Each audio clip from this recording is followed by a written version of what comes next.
swinging from very young patients, let's go to very old patients. The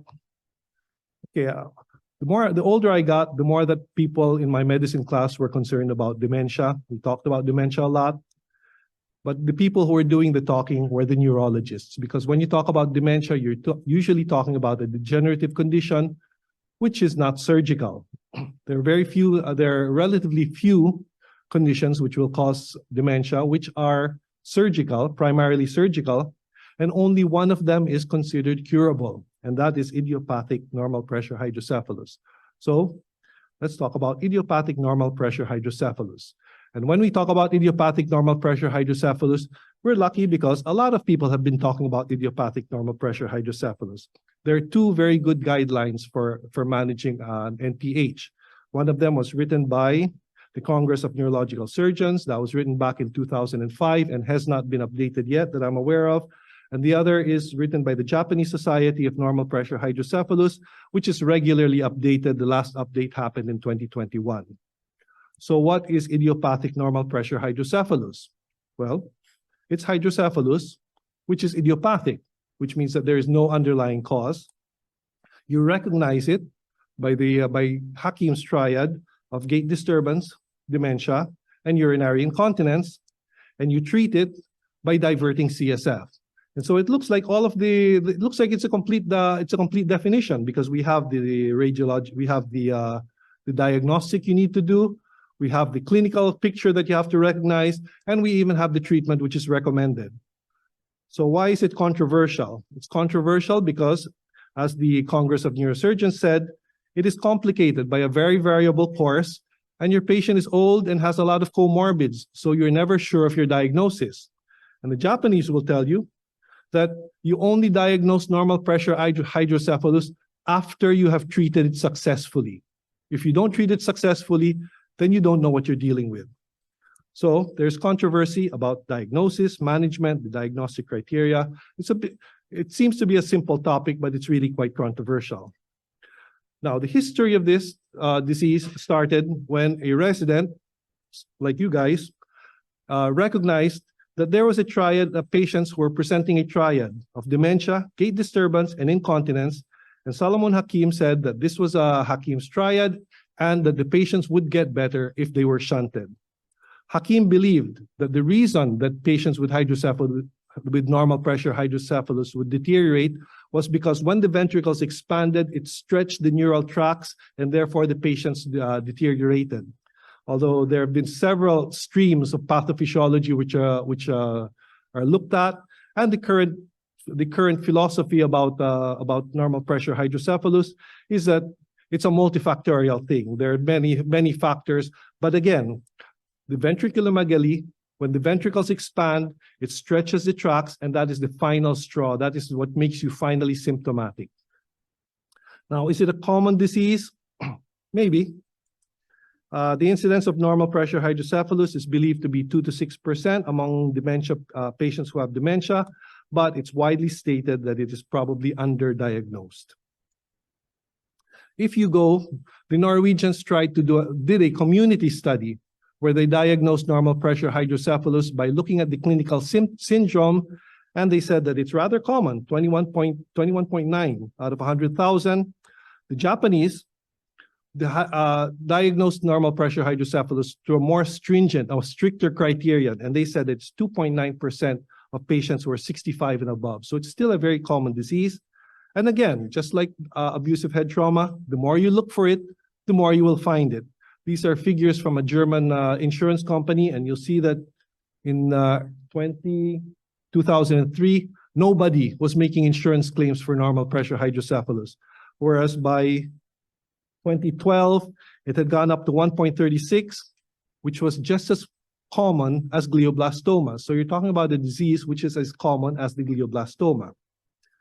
Now, how do you diagnose normal pressure hydrocephalus? Again, there are guidelines for diagnosing this. The CNS said that you cannot diagnose it definitely. You can only diagnose it probably or possibly, and that the probable diagnosis is that you have a patient who has ventriculomegaly and who has Hakim's triad. Now, this is the diagnostic algorithm given by the CNS, and you see that it relies heavily on doing a CSF withdrawal test. It relies on a TAP test, which we will talk about later. But if you don't want to do the TAP test, then just looking at the patient and getting a clinical idea that this patient has normal pressure hydrocephalus is enough justification for you to do treatment. Now, the Japanese have developed a more stringent criteria. They say that there's possible NPH, that is a patient who is diagnosed in the community. And if he's diagnosed in the community, then you send him to the hospital for further workup, where maybe he will be diagnosed with probable NPH. And if he has probable NPH, then you do a shunting procedure. And if you cure him, now you're sure that he has NPH. If you don't cure him, problem. So this is the diagnostic algorithm from Japan. And again, the possible criteria are a patient who is 60 years or above, who has ventriculomegaly, who has more than one feature of Hakim's triad, and who is idiopathic. You don't have any other problem causing hydrocephalus. If you have these features, then send him to the hospital where he will be worked up. And the workup will include a lumbar tap, where, of course, normal pressure hydrocephalus, the pressure has to be normal. And then you're looking for two paths of diagnosis. One is a radiologic path, where you look for DESH, which we'll discuss in a while. And the other path is where you do a lumbar tap test. And if either one of these paths is positive, then you recommend VP shunting or some sort of CSF shunting. And if the patient improves, then again, you've confirmed your diagnosis. If the patient doesn't improve, then you have a problem. So one of the major differences between the CNS protocol and the Japanese protocol is that the Japanese protocol relies heavily on radiologic findings. The clinical features, of course, there's Hakim's triad, which you should not wait to complete. Only half of your patients will actually have the complete Hakim's triad. Most of them will only have two features. So the magnetic gate. The magnetic gate is here. The magnetic gate of Okay. The magnetic gate of normal pressure hydrocephalus is a lower limb problem. If you look, the lower extremities, the feet are splayed out. It looks like he can barely raise his feet. Although look at the arms, they seem to be swinging normally. Now, this is the characteristic. When you ask the patient to stop or to turn, there's a big hesitation. It takes a lot of time before the patient can actually start walking again. Now, does this confuse you with Parkinson's disease?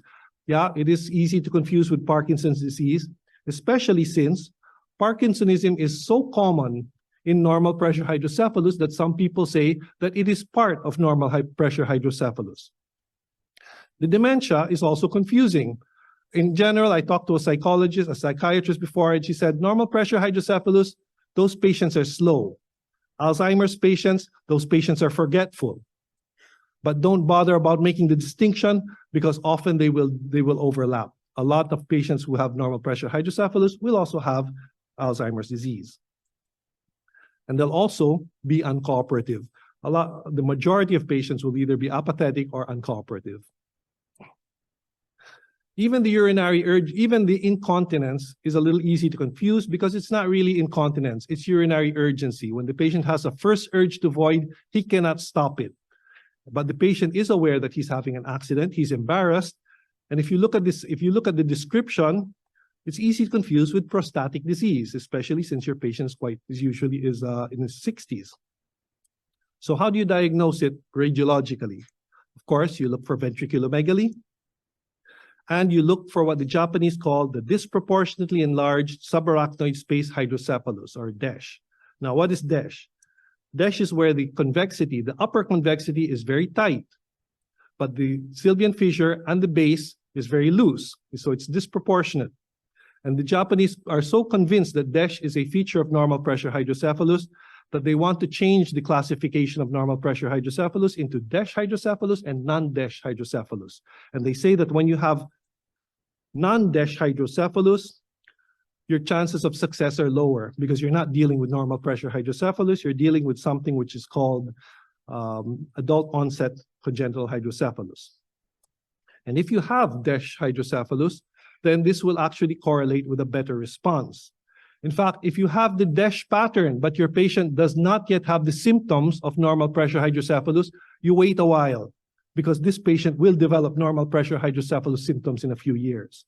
So, according to the Japanese protocol, the finding of DESH has replaced the TAP test. Now, what is a TAP test? Say you're old school like me and you want to do a TAP test. A TAP test simply is that you examine the patient, then you remove a large amount of CSF, and you examine the patient again. And if the patient improves, then you tell the patient, you know, putting a shunt is like doing a TAP test every day. And so if you improve with the TAP test, you will improve with a shunt. And that raises a lot of questions. How much CSF should you remove? How should you test? And so it's not standardized. The usual TAP test takes out at least 30 cc. Although if you can do continuous drainage, the test becomes more sensitive and more specific. But this means you're going to have to put a catheter. And now try putting a lumbar catheter in an elderly patient, often who has spine problems, who is uncooperative. And you'll realize that, yeah, maybe you should just do a TAP test. Now, what do you evaluate? It's since there is a great hesitation, turning hesitation, one of the best tests to do is called the TUG, the timed up and go test, where you ask the patient, you sit the patient down, ask him to stand up, walk 10 meters, then come back. Oh, sorry, walk 10 feet, then come back and sit down. And then you time, how long does this take? And then if he takes 10% less time, that's a positive response to a lumbar TAP test.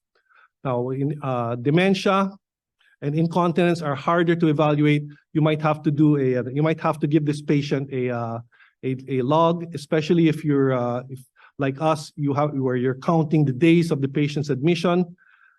Especially, you know, you might have to evaluate longer because it's been found that improvement occurs over several days, not just over 6 hours. And old school, we will only offer surgery to patients who will respond positively or to patients who have DESH. So this is our approach. If the patient has the classic DESH, pattern, we will offer surgery. If not, then we will do a TAP test, and only if the TAP test is positive will we really offer surgery. If the TAP test is negative, we'll tell the patient, you know, doing a shunt might not help you that much, and you really should think about it. This is not a universal attitude. Some people will say, and this is it's rather a simple argument to follow, that the diseases which cause dementia are irreversible, so you can do and try anything to reverse them. Because if it works, fine. If it doesn't work, then it doesn't work. But at least you tried. And so if you have a candidate, you should shunt this patient immediately. This is actually the opinion forwarded by Yeomans in our basic textbook. So what are the results if you actually do your shunting? Well, one thing is you never assure the patient of 100% success. An early series done in the 1980s showed only 50% improvement. This was by Peter Black. And even in 2017, when the Japanese were subjecting their patients to more stringent, more rigid screening, the improvement was only about 60, 70%. There's a large number of patients who will not improve. What will improve is gait.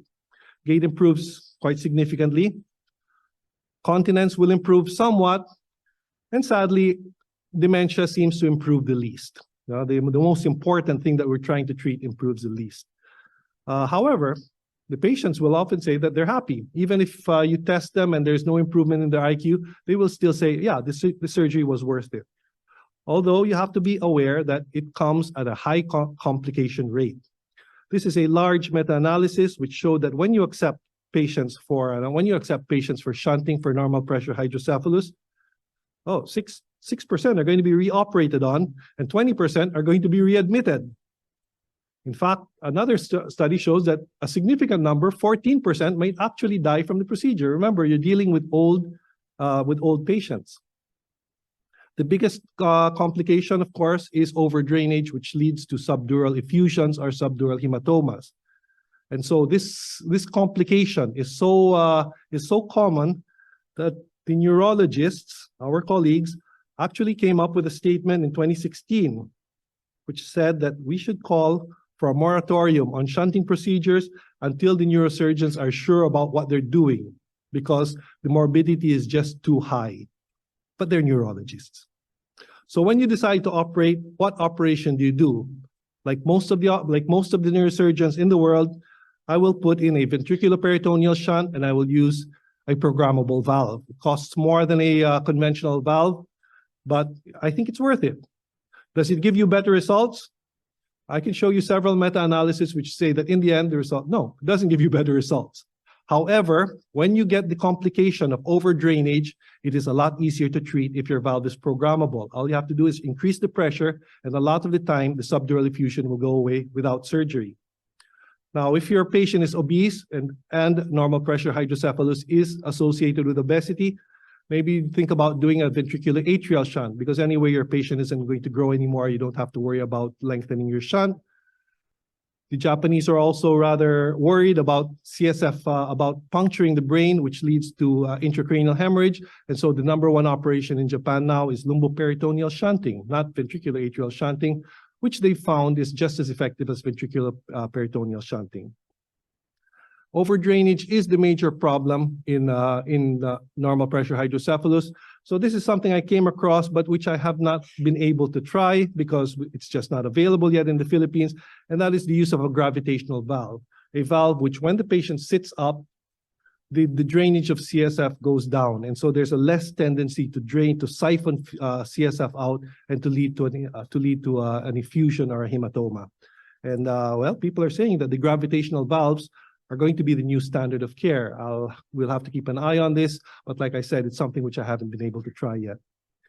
Now, a lot of people have said that the best shunt is no shunt, which is, of course, endoscopic third ventriculostomy. The only studies which have pushed ETVs for normal pressure hydrocephalus have been criticized for being of low evidentiary quality. And so the latest meta-analysis I came across says that ETV should not be considered as first-line treatment. And so far, I've been going along with this attitude. I've never done an ETV for normal pressure hydrocephalus. Thank you very much.